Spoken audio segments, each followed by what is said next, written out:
Pay attention to the security camera footage.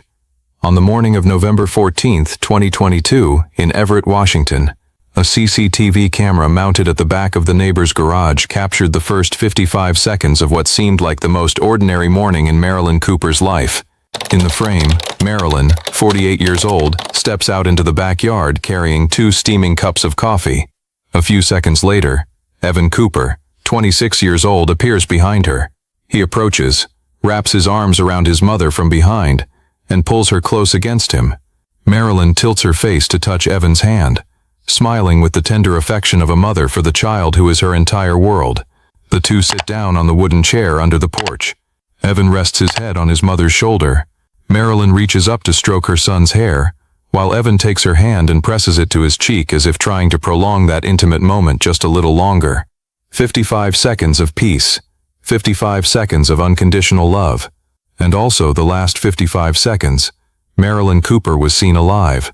By 3:56 p.m., Marilyn's ex-husband stopped by to pick up some documents she had forgotten. The back door was slightly ajar.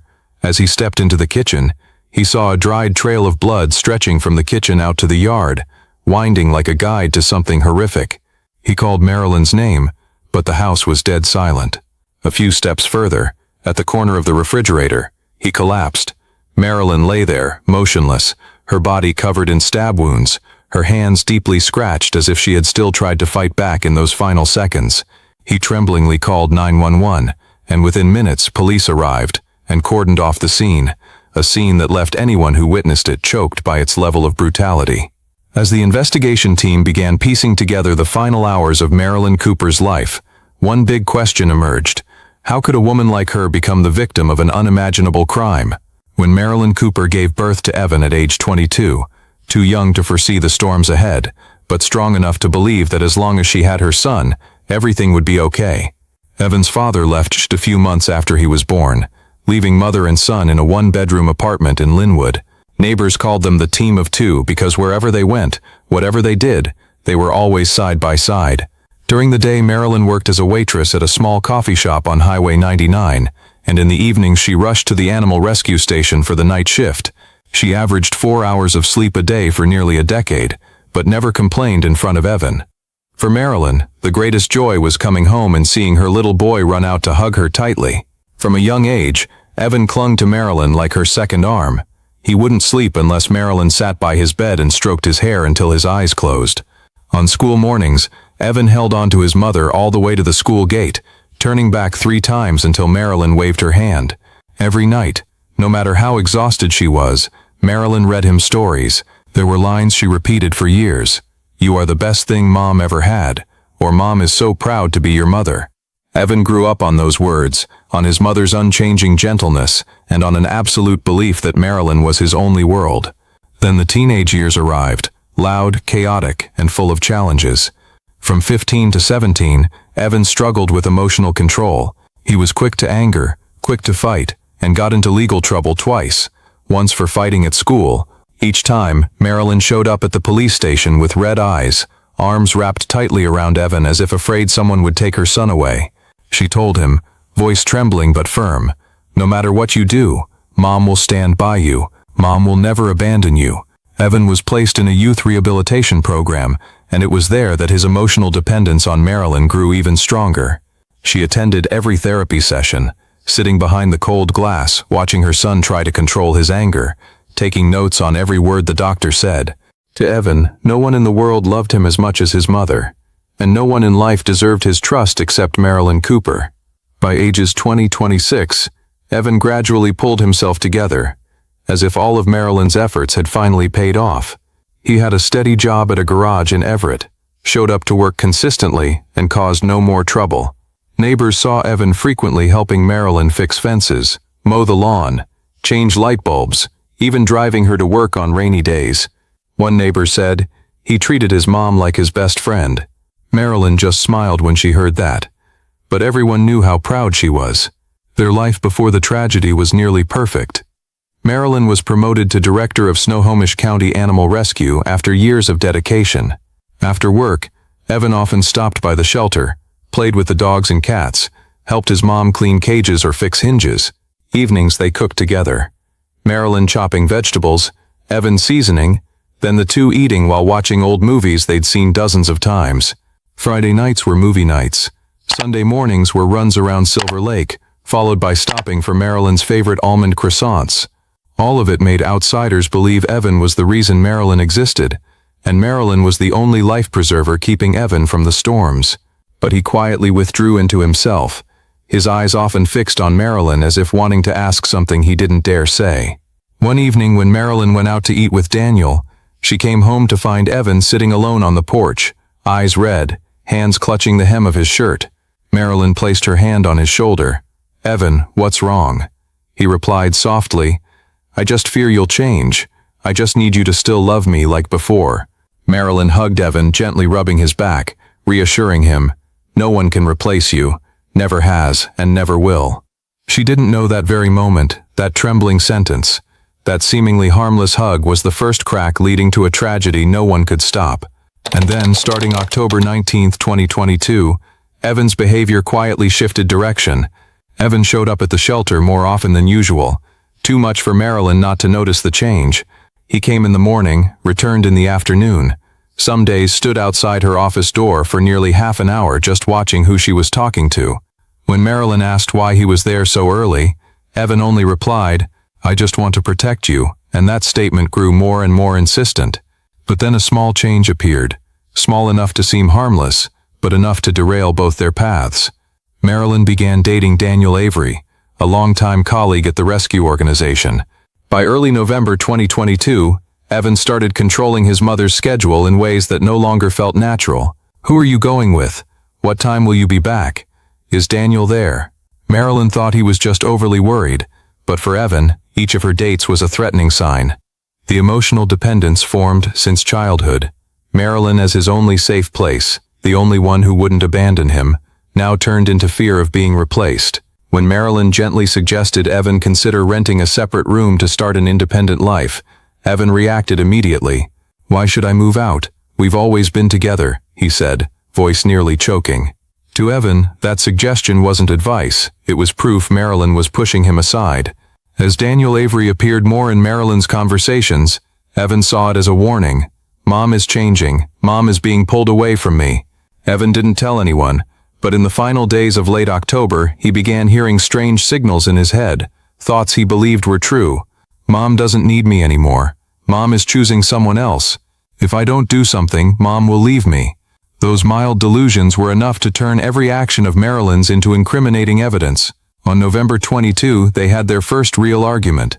Marilyn had barely mentioned Daniel coming for dinner that weekend when Evan jumped up, shouting, "No one loves you like I do. Why do you need someone else? I'm always here, but he's not." His voice cracked, trembling, but full of rage. Marilyn stepped back, trying to stay calm, trying to explain that Daniel wasn't replacing anyone, but Evan only looked at her as if she had just betrayed him in an unforgivable way. That moment marked the first time Marilyn truly feared her own son. In Evan, the fear of abandonment built up from his teenage years, from his father leaving, from the years Marilyn worked 2 shifts and was constantly away, now combined with jealousy and dependency into a toxic mix that reason could no longer control. He believed Daniel was stealing Mom, that Marilyn was being changed, that she was no longer the woman who once told him Mom will never leave you. On November 7, as Marilyn prepared to leave to meet Daniel, Evan said one sentence, "I don't recognize you anymore. The person standing here is no longer my mother." Marilyn laughed because she thought it was just her son's oversensitivity, but Evan wasn't laughing. In his mind, a clear thought had formed. If Mom is slipping from his grasp, if Mom is being changed by someone, then there is only one way to keep her. If Mom doesn't belong to me, she won't belong to anyone. Right in that moment, the thought in him became a twisted but complete logic. Killing Mom wasn't to punish, but to free her from what Evan believed was stealing her from his life. After November 7, 2022, when the thought of keeping Mom at any cost had crept into Evan's mind like a command, he began preparing in small, deliberate, quiet, hard-to-notice steps that could only be pieced together later when police traced every detail. Evan knew the backyard camera had been broken since the previous month. Marilyn had once complained that when I have time, I'll call someone to fix it, but she hadn't gotten around to it. Evan saw it as a favorable sign. He stood in the backyard several times over 3 consecutive days, observing the angle of the old camera, checking where the sensor was loose, telling himself no one could see the area right by the kitchen porch in the morning.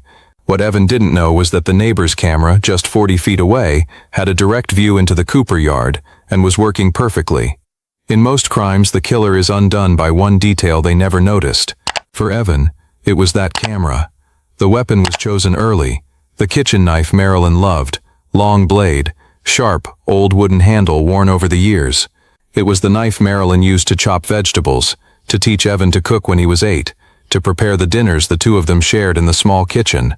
Evan chose it not just because it was sharp, but because it was tied to their shared memories. A symbolic choice, a twisted way to turn love into the tool that ended everything. 3 days before the crime, Evan hid the knife under a torn dish towel in the drawer next to the sink, as if afraid he himself would see it and regret. But no regret came. The plan took clear shape. The following Monday, Marilyn would go to work late because of a 10 a.m. board meeting at the shelter. That meant she would be home alone from about 7 to 9 a.m., a time Evan knew neighbors usually left for work. The area would be quiet.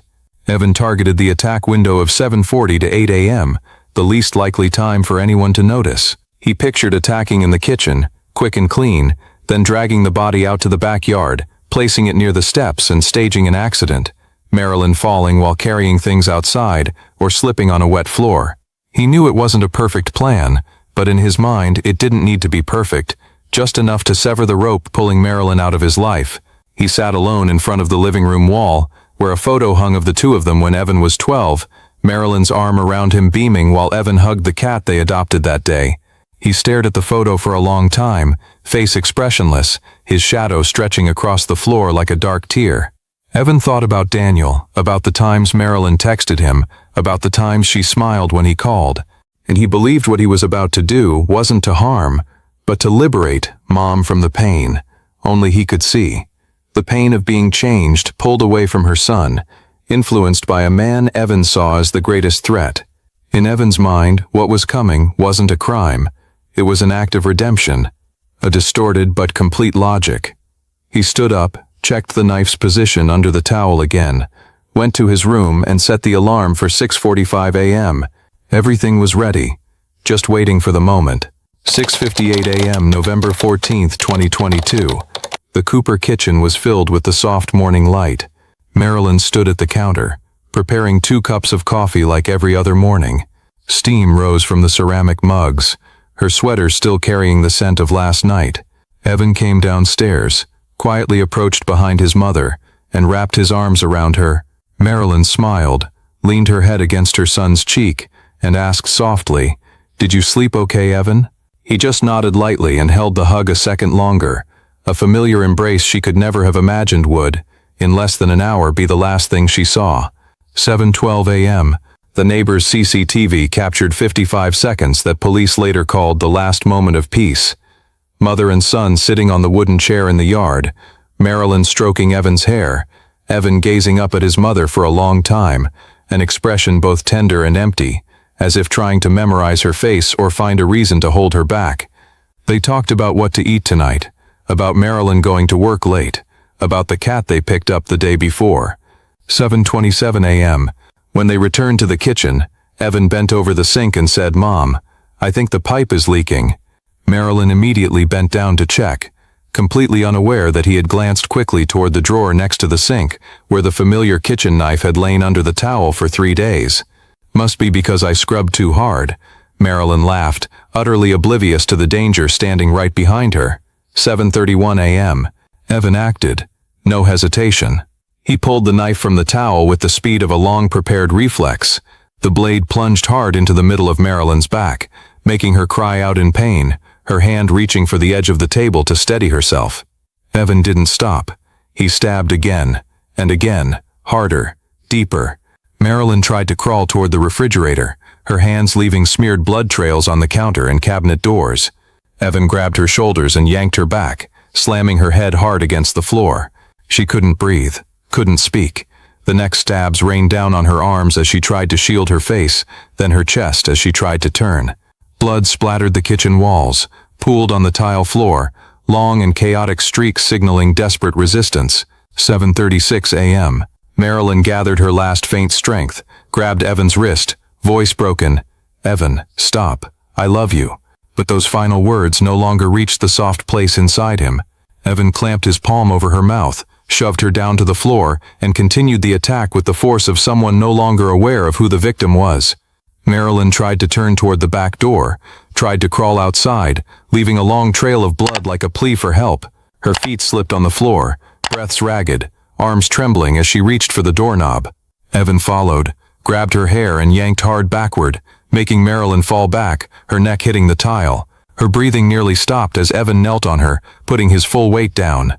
The final stab went straight into the center of her chest, deep and direct, making Marilyn's body jerk once before going still. 7:41 a.m. The kitchen fell completely silent. Evan stood there, breathing heavily. No grief, just a cold emptiness. 7:47 a.m. Evan began erasing traces. He dragged Marilyn's body back from the door, leaving bloody shoe prints all over the floor. He tried wiping here, scrubbing there with towels, but each wipe only spread the blood into irregular smears. Evan changed his shirt, scrubbed his hands until the skin turned red, then stuffed the knife into a nylon bag, tied it tight and hid it in his car trunk. 8:03 a.m. CCTV captured another 27 seconds of golden evidence. Evan bent down, both hands gripping a gray blanket wrapped around Marilyn's body, dragging it across the backyard.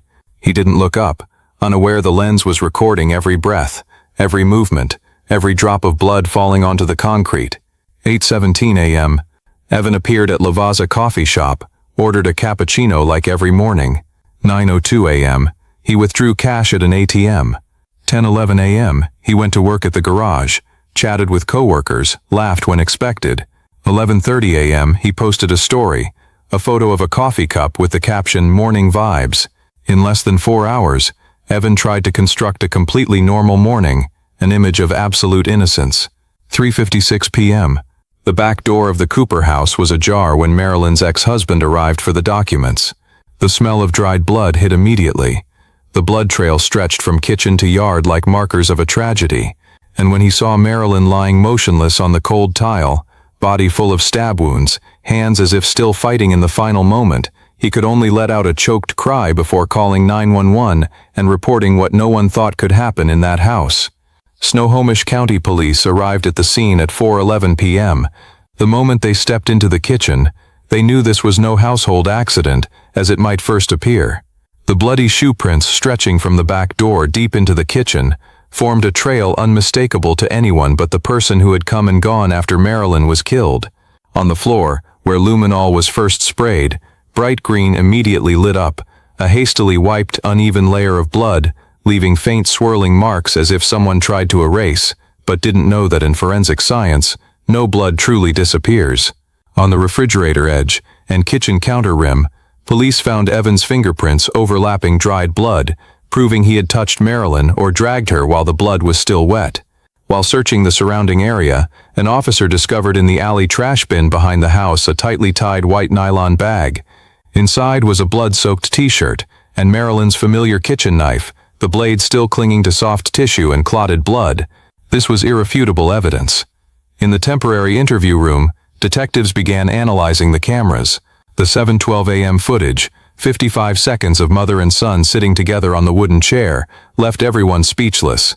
A brutal killer doesn't usually hug his mother like that before striking, but when they pulled up the 8:03 a.m. footage, the room's atmosphere changed completely. Evan appeared alone, bending down to drag a heavy object wrapped in a gray blanket across the backyard. The blanket was so soaked in blood that the camera showed a dark red streak on the concrete. Though the image was somewhat dark due to backlighting, the FBI was called in to assist with brightening, contrast adjustment to reveal every movement clearly. The optimized result showed every drop of blood falling, the drag path, the angle of Evan's elbow bracing against the ground for leverage, all matching the sequence outlined in the autopsy room. Witness statements began being recorded at 6 p.m. A neighbor 2 houses away said that around 7:32 a.m., she heard a very loud sound, like someone falling hard onto the floor, but thought it was just something dropping and didn't pay attention. The mail carrier on the Everett Lake Stevens route stated he saw Evan leave the house at 8:10, walking very fast, left hand holding a white nylon bag but no jacket despite the cold weather. These statements, placed alongside the footage, formed an almost airtight timeline with no gaps for Evan to slip through. When arrested that evening at the garage, Evan showed no strong reaction. He sat in the interrogation room, hands on the table, eyes distant as if he'd just had a long, tiring day rather than a morning killing his mother. When the detective asked if he knew Marilyn was dead, he replied, "I didn't do anything, I don't know what happened." But that answer didn't hold long. The moment investigators placed the screen in front of Evan and played the 8:03 a.m. footage, Evan sat up straight, held his breath for a few seconds. Not from fear, not from regret, but because for the first time he realized he had been seen. Evan burst into tears, but it wasn't the cry of someone who lost their mother. It was the cry of someone realizing their plan had an unexpected hole.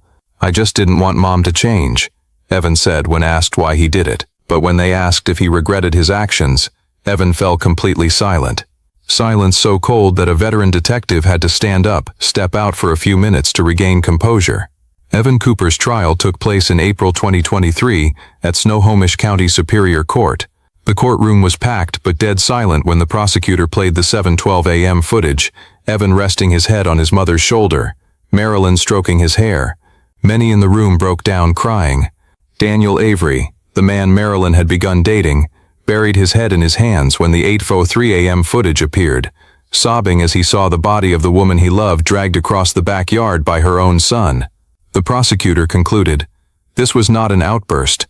This was a crime prepared, calculated, and carried out by the one person Marilyn trusted unconditionally. The jury took only 3 hours to reach a verdict. Guilty of murder in the first degree. Evan Cooper was sentenced to life in prison without parole. No one could comprehend how a son once held by his mother every night in his childhood could kill her with his own hands, then walk out of that blood-soaked house as if it were just a normal morning. And no one could forget the simple truth. Everything Evan tried to hide was exposed by a camera he never even noticed was working. When the life sentence without parole for Evan Cooper was pronounced, Everett fell silent. The small, peaceful city suddenly carried a heavy weight. A week after the trial, the local community held a memorial for Marilyn Cooper at the park by Silver Lake, where she and Evan used to run every weekend.